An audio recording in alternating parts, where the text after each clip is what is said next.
Alors, frères et sœurs, soyez tous bénis dans le nom précieux de notre Seigneur Jésus-Christ de Nazareth. Votre humble serviteur, le sentinelle ZJO, le lion défenseur de l'évangile de notre Seigneur Jésus-Christ de Nazareth. Alors, mes frères, mes sœurs, aujourd'hui, il y a encore de la nourriture spirituelle à manger. De la bonne nourriture à manger. Cette bonne nourriture serait vraiment servie avec tout ce qu'il faut afin que notre âme puisse se nourrir correctement, pour que nous soyons édifiés, que notre esprit puisse prendre de la force, de l'assurance dans la foi que nous avons à notre Dieu, notre Seigneur, notre Rédempteur, le Dieu Tout-Puissant qui a créé sur la terre, l'alpha et l'oméga, le premier et le dernier, le commencement et la fin, celui en qui il n'y a aucune évaluation, celui qui a le nom au-dessus de tout nom, celui qui a le nom par lequel tous genoux fléchissent dans le ciel et sur la terre. Et sous la terre, son nom, c'est bel et bien Jésus-Christ de Nazareth. Il dit, Jésus-Christ de Nazareth, il dit ceci, que les gens ne le connaissent pas réellement. Les bouddhistes, les raéliens et les musulmans ne le connaissent pas réellement. Ils lisent son livre, ils feuillettent et ils choisissent les versets là où ils parlent en parabole, où ils ne comprennent pas là. Eux, ils expliquent ça dans la parabole. Ils laissent la parole de Jésus-Christ dans la parabole et puis ils expliquent ça dans la parabole. Il dit qu'ils ont compris. Oh, ils n'ont rien compris. Donc, il dit de les appeler tous. Les bouddhistes, allez, venez ici. Les raéliens, venez. Les musulmans, venez écouter. Jésus-Christ dit, il va parler. Il va vous dire qui il est réellement. Il m'a dit de vous poser une question et puis vous-même, vous allez répondre. S'il est fatigué, il dit il est fatigué même, il est fatigué. Jésus-Christ dit il est fatigué de vous parler.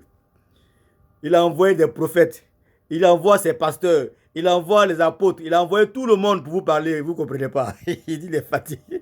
Oh, Jésus de Nazareth, mon Dieu là, il est trop fort. Il dit il est fatigué, il vient bientôt. Donc si vous ne voulez pas écouter ce qu'il a dit là, c'est que vous le traitez de menteur. Donc mais puisque moi, je le connais, je sais comment il agit. Quand il parle à quelqu'un, puis la personne le prend pour un menteur là, il ne s'amuse pas à la personne. Hein. Donc, pour que vous puissiez être racheté, venez écouter ce qu'il vous dit là. Et ceux qui vont prendre ça en considération là, qui vont se ranger là, eux, sincèrement, il va les repêcher. Donc, voilà pourquoi il dit, mon fils, il faut les appeler encore, il faut les appeler pour les parler encore pour une dernière fois. Il faut leur dire réellement qui je suis. Il faut lire les passages là où je parle même là, où moi je parle de moi-même là. Lui qui dit de lire les passages là, les passages où il parle de lui-même. Clair. Mais bien avant cela, il dit de vous poser une question capitale. Dites-moi, mes frères raéliens là, mes frères bouddhistes et mes frères musulmans, pour tout le respect que j'ai pour vous, je vous pose une question. Et cette question va vous aider. Parce que quand on prend la peine de pouvoir vous expliquer la Bible, et que nous prenons les mots, des thèmes spirituels, vous vous moquez pour dire oui, quand ils n'ont rien à dire, ils parlent des thèmes spirituels, ils parlent en spirituel, ils disent que c'est spirituel. Mais un débat spirituel ou bien un sujet spirituel s'explique avec les mots spirituels. Comment tu peux parler du foot, par exemple, tu parles de football et puis tu emploies les mots spirituels ou bien les mots de politique. Ça n'a rien à voir. Ça n'a rien à voir. Chaque thème a un langage qu'on doit utiliser pour pouvoir se faire entendre. Donc, dans un débat spirituel, mais forcément, on doit avoir des explications spirituelles, des thèmes spirituels. C'est tout à fait normal. Bon, bref. Il dit, Jésus-Christ, il dit de vous poser une question. Il dit dans Jean 8, 43, là, où il dit, pourquoi ne comprenez-vous pas mon langage? Il dit de vous poser la question, pourquoi vous ne comprenez pas son langage là? Pourtant, il a dit, dans Jean 16, verset 25 à 26, l'heure viendra où je vous parlerai ouvertement du Père. Je ne vous parlerai plus en parabole. Je vous parlerai clairement. Donc, ça veut dire qu'il parlait en parabole. Voilà. Donc, puisque nos frères musulmans font exprès, nos frères raéliens font exprès, et nos frères bouddhistes font exprès de ne pas entendre ne pas comprendre le langage du Seigneur Jésus-Christ de Nazareth, il dit de prendre des versets terre à terre. Mais bien avant de prendre ces versets-là, de vous poser une simple question. Frères bouddhistes, frères raéliens et frères musulmans, Jésus-Christ dit de poser la question simple, à savoir des choses que nous savons tous dans la vie quotidienne, dans la vie active. Qu'est-ce que les trucs simples que nous savons tous et que nous cherchons à savoir aussi, qui est très simple. Alors la question, accrochez-vous. Jésus-Christ dit de vous poser la question à savoir, qui donne la vie éternelle?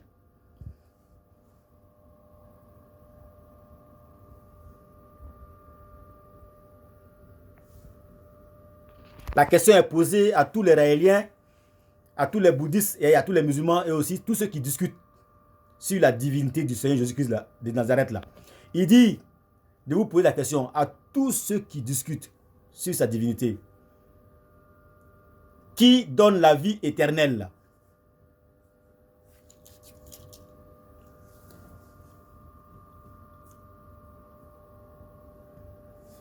Allô? Allô? Allô? Répondez! Qui donne la vie éternelle? Ah, c'est Dieu.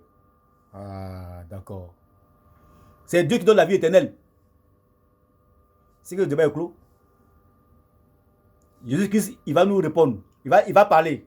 Parce que quand nos frères musulmans et les Israéliens, ils prennent la Bible, mais les bouddhistes, ils prennent la Bible, ils trient les versets là. Ils trient les versets qui ne comprennent même pas là. Qui sont encore plus voilés là. Ils prennent ça. Les versets en parabole là. Ils prennent ça et puis ils ne comprennent même pas. Et puis ils expliquent ça. Comment c'est en parabole hein. Ils ne vont pas prendre la peine de décortiquer ça ou bien d'essayer de le mettre à l'endroit. Et puis ils expliquent ça dans la parabole. Voilà, Jésus-Christ va parler. Donc la question que j'ai posée là, à tous les musulmans et à tous les raéliens et à tous les bouddhistes là, Jésus-Christ va répondre. Qui donne la vie éternelle? Jean 10, verset 27 à 28. Et on va lire. Jean 10, 27 à 28. Jésus dit, mes brebis entendent ma voix. Mes brebis entendent ma voix. Je les connais. Et elles me suivent. Maintenant, au verset 28. Ah, là, il dit, et je leur donne la vie éternelle, et elles ne périront jamais, et personne ne les ravira de ma main. Alors que dans le Coran, dans la sourate 22, verset 6, c'est Allah qui est la vérité et c'est Allah qui donne la vie aux morts. Et dans la sourate 22, verset 7, c'est Allah qui ressuscite les morts.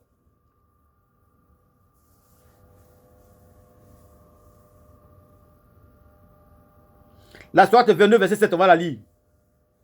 Et que l'heure arrivera, pas de doute à son sujet, et que Allah ressuscitera ceux qui sont dans les tombeaux. Donc la sourate 22, ayat 7 dit que c'est Allah qui ressuscite les morts. Jésus aussi dit que dans Jean 11, verset 25 à 26, c'est lui qui est la résurrection et la vie. Donc c'est lui qui ressuscite aussi les morts. Et dans Jean 14, verset 6, Jésus-Christ dit qu'il est le chemin, il est la vérité et il est la vie. Parce que Allah a dit dans la sourate 22, 6, il est la vérité, non? Et celui qui donne la vie aux morts. Voilà. Donc, la question qui est posée, qui est capitale. Qui donne la vie éternelle? Et ils ont répondu. Les bouddhistes ont répondu, c'est Dieu. Les raéliens ont répondu, c'est Dieu. Les musulmans ont répondu, c'est Dieu qui donne la vie éternelle. Maintenant, Jésus-Christ répond maintenant à cette question Et il s'accroît le droit de celui qui donne la vie éternelle. Il dit c'est lui qui donne la vie éternelle. Donc je relis encore. Jean 10, verset 27 à 28. Jésus dit,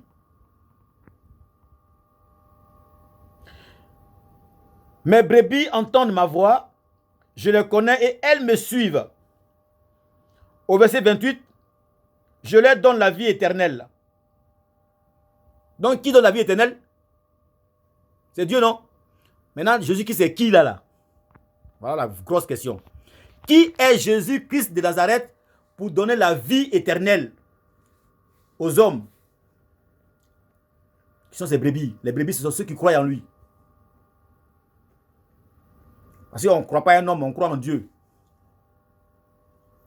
Alors, qui est Jésus-Christ de Nazareth pour qu'il puisse donner la vie éternelle? La vie éternelle, là. Ce n'est pas un homme qui donne la vie éternelle, ni un prophète. Tout le monde le sait.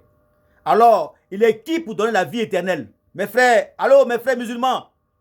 Jésus est qui pour donner la vie éternelle? Jean 10, verset 27 à 28. Il dit, je donne la vie éternelle à mes brebis. Il est qui? Allô? Il est qui? Vous ne comprenez pas. Allô? Les Raéliens là, les bouddhistes. Jésus est qui là? Pour donner la vie éternelle. C'est ton cousin? Il est qui? C'est un monsieur, c'est un prophète quoi. Ah bon? Donc un simple monsieur prophète, il donne la vie éternelle aux gens. Ah bon? Non? Est-ce qu'un simple monsieur, un simple prophète peut donner la vie éternelle? Réponds! Répondez! Allô? Mais il n'a pas de réseau ou quoi? Le réseau est coupé. Mes frères musulmans là, voilà Jésus-Christ qui dit ici, dans Jean 10, verset 27 à 28, il donne la vie éternelle à ses brebis. Il est qui? Il faut dire c'est un berger. Il est qui? Mais vous n'avez pas bien compris. Je relis encore. D'abord, je pose la question encore. Qui donne la vie éternelle? C'est pas Dieu? Voilà, on va voir. Qui est Jésus-Christ pour donner la vie éternelle? Il dit, dans Jean 10, verset 27 à 28, Jésus dit, mes brebis entendent ma voix. Je les connais et elles me suivent. Au verset 28, et je leur donne la vie éternelle. Et elles ne périront jamais, jamais et jamais. Et personne ne les ravira de ma main. Alors que dans la sourate 22, 6, c'est Allah qui donne la vie. Donc si Allah donne la vie, qu'il est Dieu, Jésus est qui pour donner la vie éternelle? Et c'est Allah qui ressuscite les morts. La sourate 22, ayat 7. Or, Jésus-Christ, dans Jean 11, verset 25 à 26, c'est lui qui est la résurrection et la vie. Celui qui ressuscite les morts. Est-ce que Allah et Jésus-Christ sont-ils des jumeaux? Répondez, hein. Parce qu'on dirait que vous ne voyez pas ces versets-là. Quand les musulmans prennent les versets dans la Bible, Jésus dit, oui, mon Père, votre Père, mon Dieu, votre Dieu. Mon Père qui m'a envoyé, il parle en parabole. Son Père, c'est l'Esprit qui est en lui. Il a déjà dit ça dans Jean 10, verset 8 à 10. Dans Jean 14, verset 8 à 10, il a déjà dit son Père est en lui. Et Colossiens 2, 9 dit qu'en lui habite corporellement la plénitude de la divinité. Vous ne comprenez pas ça? Il ne parle pas de son corps, il parle de l'Esprit qui est en lui. Voilà pourquoi Jésus-Christ n'a pas eu besoin d'un père biologique pour lui donner la vie dans le ventre de Marie. Parce qu'il est lui-même la vie. C'est le Père qui donne la vie. Et puisque c'est l'Esprit, c'est son propre esprit même qui a engendré son corps, celui qui est engendreur là, l'engendreur là, il s'appelle le Père. Donc c'est lui l'Esprit. Maintenant, le Fils là, c'est le corps. Parce que le corps a été engendré par l'Esprit qui est en lui, tout simplement. Ce n'est pas Marie qui a formé le corps de Jésus-Christ dans son ventre. Hein. Parce que Marie, elle ne connaissait pas un homme. Elle n'a jamais connu un garçon. Et ce n'est pas la mère qui permet à l'enfant d'être formé dans le ventre. C'est le père qui envoie le spermatozoïde. Donc la sémence de vie dans l'ovule pour que l'enfant se forme. Or, Marie n'a pas ça. Donc c'est Jésus-Christ qui est l'esprit là, comme on l'a dit dans, comment dire, Matthieu 1, 18 à, comment on appelle, à 20. Joseph a dit à, plutôt l'ange a dit à Joseph, ne crains point, mais prends Marie ta femme. L'enfant qu'elle a conçu vient du Saint-Esprit. Donc Jésus-Christ là, il a été formé par le Saint-Esprit. Or, qui est le Saint-Esprit? C'est qui est le Saint-Esprit? C'est Jésus-Christ qui est le Saint-Esprit. Jean 14, 16 à 17. C'est Jésus-Christ qui est le Saint-Esprit qui demeurait avec les disciples et qui serait dans les disciples. Et c'est lui qui demeure en nous encore, présentement où je vous parle. Voilà. Donc, vraiment, si on nous dit qu'il n'est pas Dieu, qu'il est un saint prophète, c'est que les gens ont un problème dans la tête. Ou bien, il y a un problème de xénophobie spirituelle. Tout simplement. Alors, soyez bénis. Mes frères et sœurs, je serai toujours là pour vous apporter des vrais docs. Moi, je ne suis pas là pour mentir. Hein. Ce qu'il dit, c'est écrit. Hein. Ah. Dans le Coran, c'est Allah qui est la vérité. Sourate 22, verset 6. Et c'est lui qui donne la vie aux morts. Il est le seul qui donne la vie aux morts. Or, Jésus aussi, dans Jean 14, verset 6, il est la vérité. Et il est encore la résurrection dans Jean 11, verset 25. C'est lui qui donne la vie aux morts. Il est qui? Si on est honnête là, on ne peut pas discuter avec ça. Parce qu'on est Dieu parce qu'on a les caractéristiques ou les attributs de Dieu. On n'est pas Dieu parce que, comment on dit, je ne sais pas, les gens posent des questions bidons là. Qui l'a envoyé? Il s'est envoyé lui-même.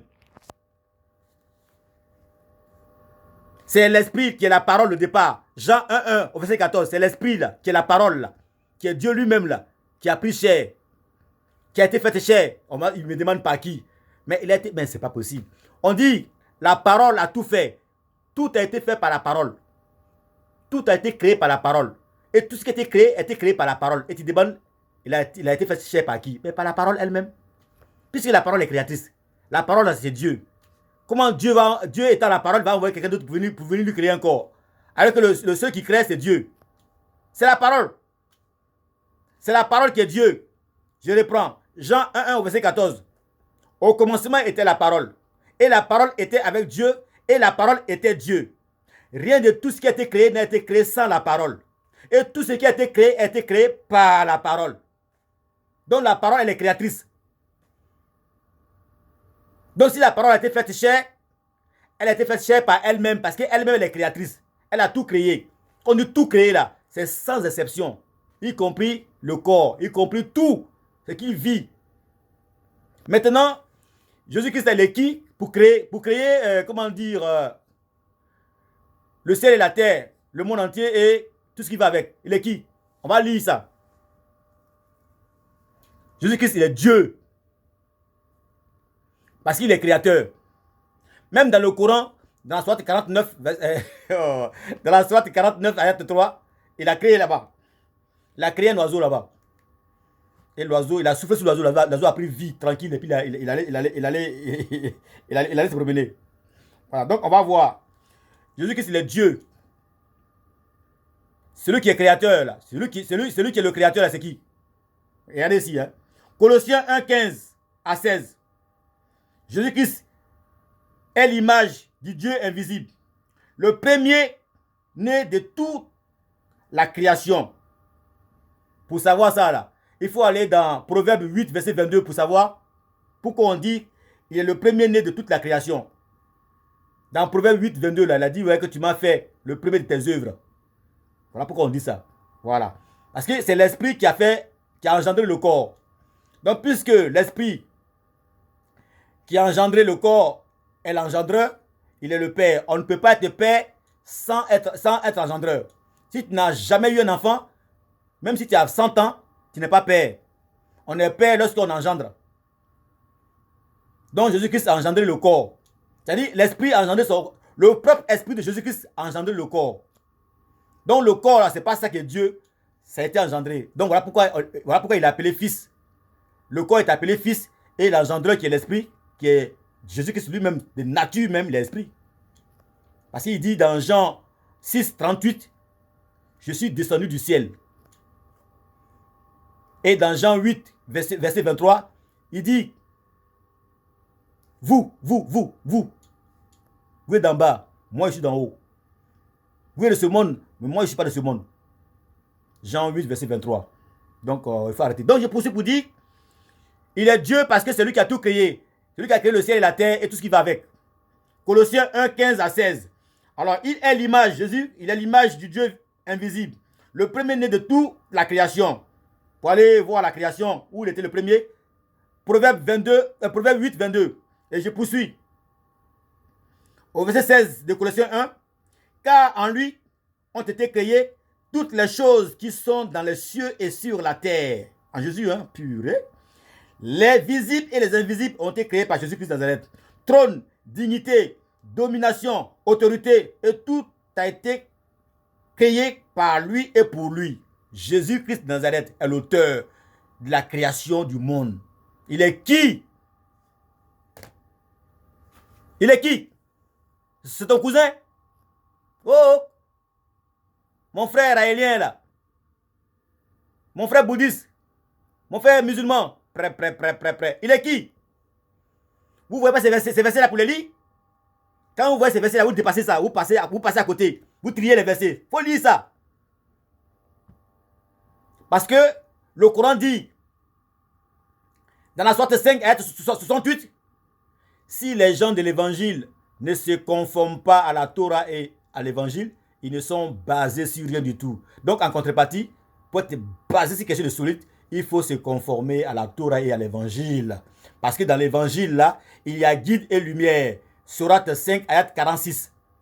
Et nous avons envoyé après eux, donc après les prophètes, Jésus, Issa, pour confirmer ce qui était dit de lui dans la Torah, et nous lui avons donné l'évangile plutôt, où il y a guide et lumière. Or, le guide là, eh ben, c'est un berger. Jean 10, verset 11. Jésus-Christ est le bon berger qui donne sa vie pour ses brebis. Et la lumière là, ah mais c'est la vérité. Jean 14, verset 6. Je suis le chemin, la vérité et la vie. C'est le Coran qui dit ça. Hein? La sourate 5, ayat 46. Dans l'évangile là, il y a guide et lumière. C'est ton cousin guide de lumière là. Guide de lumière, c'est qui? Pourquoi il ne dit pas dans le Coran, puis il dit que dans l'évangile?